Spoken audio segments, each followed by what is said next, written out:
Hi friends, అందరికీ నమస్కారం. School attendance యాప్లో టీఎస్ డేటాను ఏ విధంగా కన్ఫర్మేషన్ చేయాలో ఒకసారి చూద్దాం. ఫస్ట్ మీ స్కూల్ అటెండెన్స్ యాప్ మీ పర్సనల్ లాగిన్ ఓపెన్ చేసిన తర్వాత లాస్ట్లో ఒక ఆప్షన్ ఉంది చూడండి. ఇక్కడ టీఎస్ ప్రివ్యూ అని దాని మీద క్లిక్ ఇవ్వండి. క్లిక్ ఇస్తేనే మనకి ఈ విధంగా అంటే మీకు సంబంధించినటువంటి పూర్తి డీటెయిల్స్ అనేవి మనకు అన్నీ ఇక్కడ డిస్ప్లే అవుతాయి. అన్నీ ఒకసారి చెక్ చేసుకోండి. చెక్ చేసుకున్న తర్వాత లాస్ట్లో ఇలాగే కిందికి స్క్రోల్ చేస్తే ఇక్కడ ఉన్నటువంటి డీటెయిల్స్ అన్నీ చెక్ చేసుకున్న తర్వాత లాస్ట్లో కన్ఫర్మేషన్ అని ఒక ఆప్షన్ వస్తుంది. కన్ఫర్మ్ మీద క్లిక్ ఇవ్వాలి. ఇస్తూనే మనకు ఈ విధంగా ఒక పాపప్ మెసేజ్ అనేది రావడం జరుగుతుంది. అక్కడ ఓకే మీద క్లిక్ ఇవ్వాలి. ఓకే మీద క్లిక్ ఇస్తేనే అప్పుడు మీ మొబైల్ నెంబర్కి ఒక ఓటీపీ అనేది రావడం జరుగుతుంది. ఆ ఓటీపీని ఎంటర్ చేసి క్యాప్చా కోడ్ని ఎంటర్ చేయాలన్నమాట.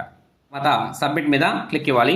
సబ్మిట్ మీద క్లిక్ ఇస్తే మళ్ళీ ఒక మెసేజ్ వస్తుంది. అక్కడ ఓకే మీద క్లిక్ ఇచ్చినట్లయితే ఇక్కడ మనకి సక్సెస్ఫుల్గా సబ్మిట్ అయినట్టు మెసేజ్ రావడం జరుగుతుంది. సక్సెస్ఫుల్లీ కన్ఫర్మ్డ్ అని వస్తుంది. అప్పుడు ఓకే మీద క్లిక్ ఇస్తే సరిపోతుంది అనమాట. ఓకే.